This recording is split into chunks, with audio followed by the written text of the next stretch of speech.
வேள்பாரி. இந்த நாவலை எழுதியவர் சு. வெங்கடேசன். வீரயுக நாயகன் வேள்பாரி பாகம் 2. இது சுமார் 300 ஆண்டுகால கதை. அப்போது வடவேங்கடம் தென்குமரி என்று தமிழ் நிலத்துக்கு எல்லையோ பெயரோ கூட உருவாகிவிடவில்லை. அடர்ந்த வனத்தில், ஆற்று படுகையில், வண்டல் பூமியில், வற்றிய பாலையில், கடல் ஓரத்தில், மலை முகட்டில் என வெவ்வேறு வகையான நிலங்கள் தோறும் இனக்குழுக்களாக சேர்ந்து வாழ்ந்த மக்கள் தங்களின் குல முறைப்படியான வாழ்வை நடத்தி கொண்டிருந்தனர். அரசனோ உருவாகவில்லை. குலத்தலைவன் மட்டுமே இருந்தான். அவனே குலங்களை வழிநடத்தி கொண்டிருந்தான். குறிஞ்சி, முல்லை, மருதம், நெய்தல், பாலை என 5 வகை நிலங்களிலும் 100க்கும் மேற்பட்ட மனித கூட்டங்கள் தங்களின் தனித்த அடையாளங்களோடு செழித்திருந்தன. இயற்கையோடு இயந்த வாழ்வு தேவை மட்டுமே ஆசையாகவும் கனவாகவும் இருந்தது. உழைப்பும் விளைச்சலும் பொது சொத்து. கொண்டாட்டமும் குதூகலமும் இயல்பின் பிரதிபலிப்பு. எல்லா மனிதனும் சரிநிகராக இருந்தனர். இயற்கையான பிரிவினையான ஆண் பெண் என்ற பாலினை பிரிவினை மட்டுமே இருந்தது. வேட்டையாடிய உணவை நெருப்பில் சுட்டு தின்று கொண்டிருந்த போது புகையில் இருந்த பெண்கள் ஓய்வு நேரத்தில் நீரை கொதிக்க வைத்து இறைச்சியை அதில் வேக வைத்தனர். மாமிசத்தையும் கிழங்குகளையும் நெருப்பில் சுடாமலே உண்ணக்கூடிய பக்குவத்திற்கு அவர்கள் மாறினர். வேக வைத்த உணவு என்ற புதியதொரு வகையை உருவாக்கினர். அன்றில் இருந்து நெருப்பில் சுட்ட உணவுகளுக்கு ஆண் உணவு என்று பெயராயிற்று. நீரில் வேக வைக்கப்பட்ட உணவுகளுக்கு பெண் உணவு என்று பெயராயிற்று. ஆண் அவசரத்தின் அடையாளமானான், பெண் பக்குவத்தின் அடையாளமானாள். உணவு, தாவரங்கள், விலங்குகள், பறவைகள், மலைகள், நதிகள் என எல்லாமே தம்மை போலவே ஆணாகவும் பெண்ணாகவும் இருக்கின்றன என்ற முடிவுக்கு வந்தனர். இயற்கையின் அதி அற்புதம் எல்லாம் எதிர்பாலினத்தின் மீதான வசீகரத்தில் இருந்தே தொடங்குகிறது. எல்லா விதமான புதிய ஆற்றலின் ஊற்றுக்கண்ணாக அவையே இருக்கின்றன. காதலுக்குள் தான் இயற்கையின் இயங்க சக்தி பொதிந்து கிடக்கிறது. ஆண் பெண் என்ற 2 சக்திகள் ஒருபோதும் ஒன்றையொன்று முழுமையாக புரிந்து கொள்ள முடியாத ஆதி ரகசியங்களை தன்னுள் கொண்டுள்ளது. நீரும் மண்ணும் போலத்தான் ஆணும் பெண்ணும். நொடி நேரத்தில் ஒன்றினில் ஒன்று கலக்கவும் முடியும், மறுநொடியில் ஒன்றை விட்டு மற்றொன்று கலரவும் முடியும். அதுவே அதன் இயல்பு. உயிரினங்களில் இயற்கை உருவாக்கியது இந்த ஒரு பிரிவினை மட்டுமே. இதுவன்றி வேறு பிரிவினைகள் இல்லாமல் அழகாகவும் அமைதியாகவும் இருந்தது அந்த காலம். ஆனால் அந்த அமைதி நீண்டு நிலைக்கவில்லை, மெல்ல குலைய ஆரம்பித்தது. பெரும் மாளிகை சரிய காரணமான ஒற்றை செங்கல்லை போலத்தான் சொத்தும். சொத்தின் மீதான ஆசையும், தனக்கான உடைமை, தனது சந்ததிக்கான சேமிப்பு என ஆரம்பித்த போது குலங்களின் அமைதி குலைய ஆரம்பித்தது. ஏற்றத்தாழ்வுகள் உருவாகின. குலங்களில் வலுத்தவனின் கை ஓங்கியது. வல்லமை பொருந்தியவனின் கைகளில் அதிகாரம் நிலை கொண்டது. வலிமை அடைந்த குலம் பிற குலங்களை அடக்கி ஆள நினைத்தது. தமிழ் நிலம் எங்கும் இருந்த 100கணக்கான குலங்கள் ஒன்றோடு ஒன்று மோதத் தொடங்கின. அடர்ந்த காட்டில் விடாது கேட்கும் இடியோசை போல அந்த மோதல்களின் ஓசை கேட்டுக்கொண்டே இருந்தது. 100 ஆண்டுகளாக குருதி ஆறு நிற்காமல் ஓடியது. ஆரம்ப காலத்தில் மனிதனுக்கு தேவையான பெரும் செல்வமாக கால்நடைகளே இருந்தன. எனவே கால்நடைகளை அதிகப்படுத்தவே எல்லா குலங்களும் ஆசைப்பட்டன. அடுத்த இனக்குழுவின் கால்நடைகள் இரவோடு இரவாக களவாடப்பட்டன. களவு கொடுத்தவன் ஆயுதங்களோடு குறுக்கே பாய்ந்தான். ஓட்டிச் செல்லப்படும் கால்நடைக்கும் மீட்டு திரும்பும் கால்நடைக்கும் இடையில் மனிதன் செத்து விழுந்து கொண்டே இருந்தான். அடுத்த கட்டமாக நல்ல விளைநிலங்களை கைப்பற்ற குலங்கள் மோதிக்கொண்டன. செழிப்பான விளைநிலங்கள் எங்கிருந்தோ அங்கே மனித ரத்தம் ஆண்டு முழுவதும் உலரவில்லை. கால்நடைகளை பறிக்கும் போது மோதலாக இருந்த செயல் இப்போது போர்களாக பரிணமித்தது. ஒரு போர் இன்னொரு போரை உற்பத்தி செய்தது. தொடக்க காலத்தில் தோல்வியடைந்த நாட்டின் வீரர்கள் வெட்டி கொல்லப்பட்டனர். ஆனால் இப்போது அப்படி அல்ல. அவர்களின் கைகளும் உழைப்பும் புதிய அரசுக்கு தேவையாக இருந்தன. எனவே அவர்கள் அடிமைகளாக்கப்பட்டு நுகத்தடியில் பூட்டப்பட்டனர். வீழ்ந்தவனை நிலத்தை வென்றவன் வாள் கொண்டு உழுது பயிரிட்டான். பிறர் மண் உண்ணும் செம்மலே என்று அவர்கள் போற்றப்பட்டனர். பெருகி வந்த தேவையும் கடல்வழி வணிகமும் எண்ணற்ற அடிமைகளை அனுதினமும் கோரின. நிலத்துக்காக தொடங்கிய போர் இப்போது அடிமைகளை பெறுவதற்கானதாக மாறியது. போர் என்னும் நிரந்தரமான கொதிநீர் கொப்பரைக்குள் எண்ணிலடங்கா இனக்குழுக்கள் விழுந்து ஒன்றோடு ஒன்று மோதி அழித்து கொன்று சிரித்து மிஞ்சியவை மேலேறின. மேலேறியவர்கள் தாங்கள் இனி குலத் தலைவர்கள் அல்ல, வேந்தர்கள் என்று அறிவித்தனர். வம்ப வேந்தர்கள் புதிய வேந்தர்கள் வாழ்க வாழ்க என்ற முழக்கம் மூன்றில் இருபங்கு நிலத்தடியில் ஒலித்தது. வேந்தனுக்கு என்று தனித்த அடையாளங்களை சான்றோர்கள் உருவாக்கினர். மணிமுடி, அரச முரசு, வெண்கொற்ற குடை, ஆணை சக்கரம் இவை வேந்தர்களுக்கு உரியன. வேந்தர்கள் என்றால் அது சேர, சோழ, பாண்டியர் ஆகிய மூவர் மட்டுமே. மற்ற எல்லாரும் குறுநில மன்னர்கள் என்று அறிவித்தனர். எந்த ஓர் அறிவிப்பும் ஆட்சிக்கு உட்பட்ட நிலப்பகுதிக்குத்தான் சொந்தம். மூவேந்தர்களின் நிலப்பகுதிக்கு வெளியே இருந்த ஆட்சியாளர்கள் இந்த அறிவிப்பை காலிலே மிதித்து காரி உமிழ்ந்தனர். புடவர், அதியர், மலையர், வேலீர் என 20க்கும் மேற்பட்ட குலத்தலைவர்கள் வாளேந்தி வஞ்சனம் உரைத்தனர். காவிரி, வைகை, பேரியாறு என ஆற்றங்கரையில் மூவேந்தர்களின் நாடுகள் அமைந்தன. இவர்களின் தலைமையை ஏற்காத சுதந்திர இன குழுக்களாக செயல்பட்டவர்கள் பெரும்பாலும் மலை மற்றும் காடு சார்ந்த நிலப்பகுதியை ஆண்டு கொண்டிருந்தனர். ஐவகை நிலத்தில் அமைந்த அனைத்து நாடுகளுக்குள்ளும் ஊடுருவி இரத்த நாளங்களாக குறுக்கும் நெடுக்கும் அலைந்து கொண்டிருந்தவர்கள் பாணர் சமூகத்தைச் சேர்ந்த கலைஞர்கள். அவர்கள் பாடிய பாடல்களும் கூறி சென்ற கதைகளும் நிலமையெங்கும் பரவி கிடந்தன. அவர்கள் யாழெடுத்து மீட்டி பீரிடும் குரலில் பாடிய போதுதான் போர்க்களத்தில் மரணத்தை தழுவியவன் வரலாற்றில் உயிர் கொண்டு உலாவினான். அவர்கள் கைகளில் நைந்து போன மேலாடைக்குள் புகழை விதைக்கும் அபூர்வத்தை வைத்திருந்தனர்.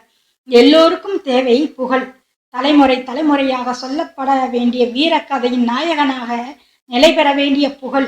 அதை விதைப்பவர்களாக பாணர்கள் இருந்தனர். குலத்தலைவர்களும் சிற்றரசர்களும் பாணர் சமூகத்தை அரவணைத்து அள்ளி தந்தனர். அவர்களின் ஆற்றலையும் வள்ளல் தன்மையையும் பாணர்கள் விடாமல் பாடினர். இந்த வறிய கலைஞர்களின் வற்றாத குரல் தமிழெங்கும் மிதந்து கொண்டே இருந்தது. இப்போது வள்ளல்களின் தலைநாயகனாக பரம்பு நாட்டை ஆளும் வேல்பாரி இருந்தான். அவனது ஆளுகையும் ஆற்றலும் வாரி கொடுக்கும் வள்ளல் தன்மையும் நிலமெங்கும் பரவின. நாடுகள் தோறும் பாணர்கள் பாரியை பற்றிய பாடலை பாடிக்கொண்டே இருந்தனர். தங்களின் பசியை போக்க யாரும் இல்லாத காட்டுப்பகுதியில் கூட காலில் சலங்கை கட்டி துடிப்பறை முழங்க பாரியை பற்றி பாடினால் பசி மறந்து போவதாக அவர்கள் ஊருக்குள் வந்து சொல்லிவிட்டு போயினர். பசித்தவரின் குரலாக பாரி மாறியதால் எல்லா நாட்டுக்குள்ளும் நிறைந்திருந்தான். அதோடு நிற்காமல் அவனது புகழை உச்சத்துக்கு கொண்டு போனது முல்லை கொடிக்கு தேரை தந்தான் என்பது. இந்த கதையை கேட்கும் ஒவ்வொருவனின் மனதுக்குள்ளும் ஒரு பச்சிலங்கொடி துளிர் விடுகிறது. இது உண்மையோ பொய்யோ தெரியாது. ஆனால் இந்த கதை என் குழந்தைக்கு, என் சுற்றத்திற்கு, என் சமூகத்திற்கு, என் வேந்தனுக்கு மிக அவசியம் என மக்கள் நினைத்தனர். விளைந்த நெல்லை அறுக்கும் முன்னர் வரி வாங்க கூறிய வாளோடு வந்து நிற்கும் வேந்தனுடைய வீரர்களிடம் மக்கள் வரியோடு சேர்த்து ஒரு முல்லை கொடியையும் கொடுத்து அனுப்புவதாக பக்கத்து நாடுகளில் பேசிக்கொண்டார்கள். தமிழ் நிலம் முழுவதும் சுற்றி அலையும் பாணர் குழுக்கள் ஒரு முறையாவது பரம்பு நாடு சென்று திரும்பினர். எல்லா மன்னர்களிடமும் பரிசில் பெற்ற பாணர்கள் பாரியிடம்தான் கருணையை பெற்றனர். கருணை வற்றப் போவதே இல்லை. அது அவர்களின் நினைவுகளில் சுரந்து கொண்டே இருந்தது. பாணர்கள் தங்களின் நினைவில் இருந்து மட்டுமல்ல, நினைவு மறந்தும் பாடும் பாடலாக பாரியின் பாடலே இருந்தது. புகார் நகரில் நாலங்காடியில் காவல் புரிந்த ஒரு வீரன் கடை வீதியில் அலைந்து கொண்டிருந்த பாணர் குழு ஒன்றை பார்த்து கேட்டான், பாரி பரம்பை ஆள்கிறானா அல்லது பாணர்களை ஆள்கிறானா? நாலங்காடிக்கு மிக அருகில்தான் பட்டினம்பாக்கம் இருக்கிறது. அதுதான் சோழ நாட்டு வேந்தனும் உயர்குடிகளும் வாழும் பகுதி. காவல் வீரன் கேட்ட கேள்வி விரைவிலேயே பட்டினம்பாக்கத்திற்கு வந்து சேர்ந்தது. சிறிது காலத்திலேயே மூவேந்தர்களின் அரண்மனைகளிலும் அந்த கேள்வி எதிரொலித்தது. இந்த கேள்வி தனக்குள் ஒரு பதிலையும் கொண்டிருந்தது. அந்த பதில் மூவேந்தர்களின் உறக்கத்தை குலைத்தது. மூவேந்தர்கள் எனும் பேரரசர்களையும் மீறி நிலை பெற்றிருந்தது பாரியின் புகழ். அவர்களால் பாரியை ஒன்றும் செய்துவிட முடியவில்லை.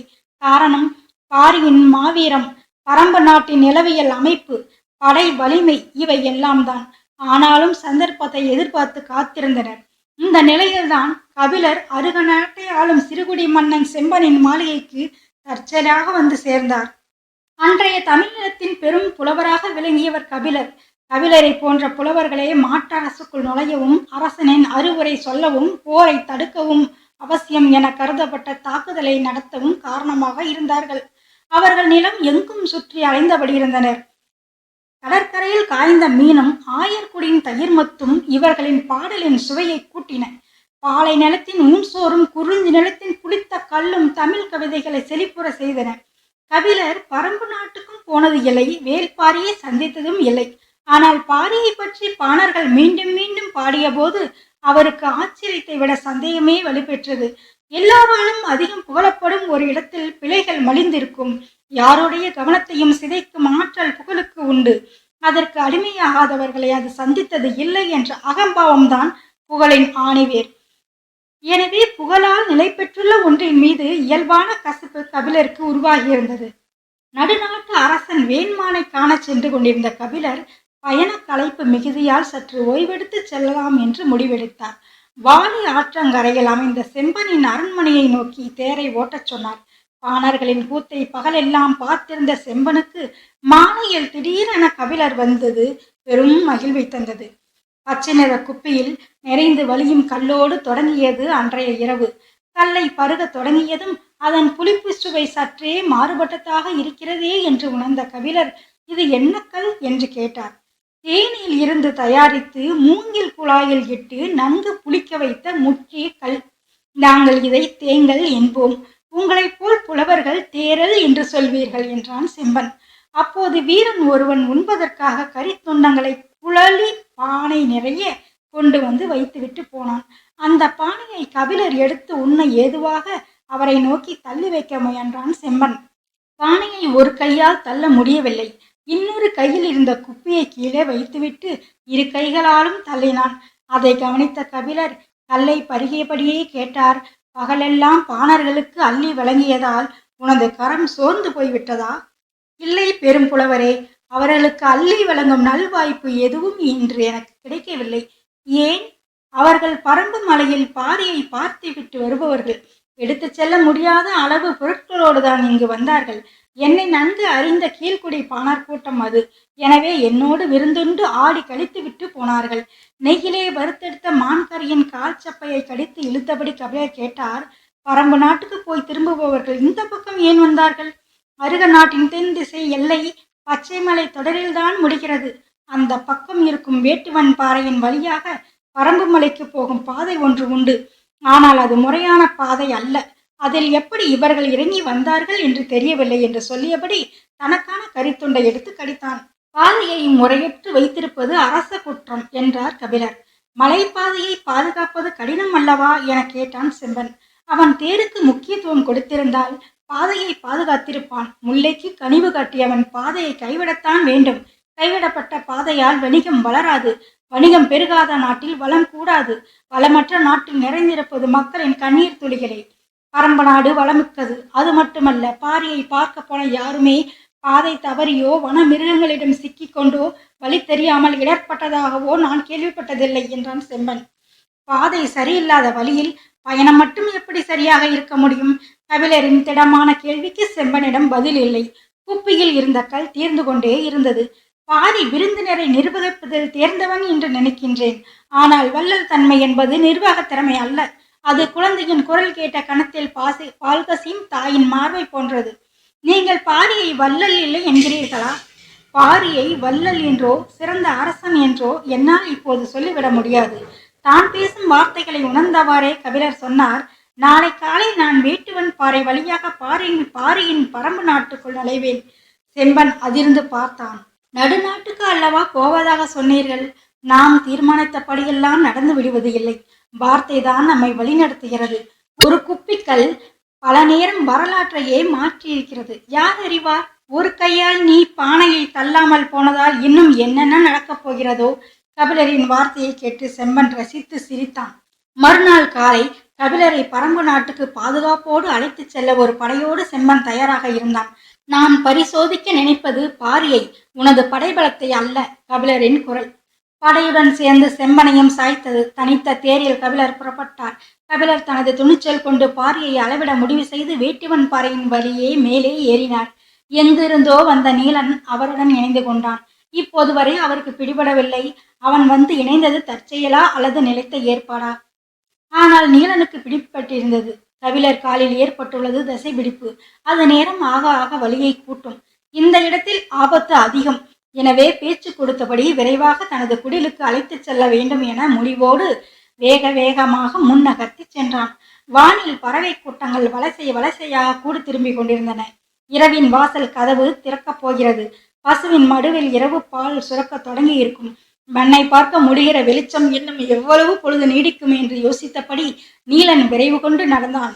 கபிலர் ஏதோ கூப்பிடுவது போல் இருந்தது. திரும்பி பார்த்தான். அவர் ஒன்றும் சொல்லவில்லை. ஆனால் அவரது முகக்குறியை அவனால் உணர முடிந்தது. மலை இறக்கம் இன்னும் சிறிது தொலைவுதான், அதன் பிறகு சமத்தரைதான் என்று சொல்லி ஒரு கையை பிடித்து அவருக்கு உதவினான். நான் சிறிது நேரம் உட்கார்ந்து கொள்ளவா? குரல் தளர்ந்து ஒரு குழந்தையைப் போல் கேட்டார் கபிலர். அவனோ கீழே இருக்கும் அந்த பனை அடிவாரமும் போய்விடலாம் என்று சொல்லி உட்கார விடாமல் கீழிறக்கி கொண்டிருந்தான். அவருக்கு வலி அதிகமாகிக் கொண்டே இருந்தது. தமதரைக்கு வந்தவுடன் பனை மரத்தின் அடிவாரத்தில் அவரை அமர வைத்துவிட்டு சிறிது நேரத்தில் வந்து விடுகிறேன் என்று சொல்லி தெற்கு பக்கமாக ஓடத் தொடங்கினான். கபிலருக்கு வலி அதிகமாகிக் கொண்டே இருந்தது. இவ்வளவு வேகமாக எதற்கு ஓடுகிறான் என்று யோசனை தோன்றியது. ஆனால் இப்போதாவது உட்கார விட்டானே என்ற நிம்மதி பெருமூச்சு விட்டார். நேரமாகிக் கொண்டிருந்தது. பனை மட்டைகளும் பனந்தாள்களும் எங்கும் கிடந்தன. அதை பார்த்து கொண்டிருந்தவருக்கு திடீரென சந்தேகம் வந்தது. ஒருவேளை அவளை பார்க்க போய்விட்டானோ? அடுத்த குன்றை தாண்ட வேண்டுமே, எப்படி இருட்டுவதற்குள் வந்து சேருவான்? பெண்ணின் இதழ் சுவை பற்றி நாம் கொஞ்சம் சொல்லியிருந்தால் போகாமல் இருந்திருப்பானோ? இல்லை இல்லை, சொல்லியிருந்தால் அப்போதே புறப்பட்டு போயிருப்பான். எண்ணங்கள் ஓடிக்கொண்டிருக்க அதே வேகத்தோடு வந்து நின்றான். கைகளில் பச்சிலைகள் இருந்தன. இதை வாயில் போட்டு மெல்லுங்கள் என்றான். என்ன இலை இது? முதலில் இலையை வாயில் போட்டு மெல்லுங்கள், கால்வலி நின்ற பிறகு கேளுங்கள், சொல்கிறேன் என்றான். கபிலர் பச்சிலையை மென்றார். சிறிது நேரம் கழித்து இருவரும் நடக்கத் தொடங்கினர். பச்சிலை பறிக்கப் போவதாக இருந்தால் என்னை முதலிலேயே உட்கார விட்டிருக்கலாமே, ஏன் வலுக்கட்டாயமாக பனைமரம் வரை கீழே இறக்கினாய்? பனைமரம் எங்களின் குலச்சின்னம். மனிதனுக்கு மட்டுமல்ல, பரம்பு மலையின் எல்லா உயிர்களுக்கும் அது தெரியும். அதனிடம் ஒப்படைத்து விட்டு போனால் எந்த ஆபத்தும் வராது. அதனால்தான் பனை அடிவாரத்தில் உங்களை உட்கார வைத்தேன். தனது எண்ணத்துக்கும் அவனது எண்ணத்துக்கும் இருக்கும் வேறுபாட்டை உணர்ந்தபோது கால்வலியை தாண்டிய ஒரு வழியை உணர்ந்தார் கபிலர். தென்னை எத்திசையும் வளைந்து வளரக்கூடிய தன்மை உடையது. பனையோ தன் இயல்பிலேயே செங்குத்தாக வளரக்கூடியது. இயல்புதான் ஒன்றின் குணத்தை தீர்மானிக்கிறது. வளைந்து கொடுக்காத பரம்பு நாட்டின் இயல்பு பனையிலும், பனை மரத்தின் இயல்பு பரம்பு நாட்டிலும் நிலை கொண்டுள்ளது. முள்ளமண்டியைப் போல அடி முதல் நுனி வரை உடல் சிலிர்த்தபடி வளரும் பனைமரம் பரம்பு நாட்டின் ஆவேச அடையாளம். அதன் நிழலிலேதான் பாதுகாக்கப்பட்டிருந்தோம் என்ற உண்மை கபிலருக்கு விளங்கிய போதுதான் இன்னொன்றும் விளங்கியது. நீண்ட பொழுதுக்கு முன்பே பாரியின் பாதுகாப்புக்குள் தாம் வந்துவிட்டோம் என்பது. பாரி வருவான்.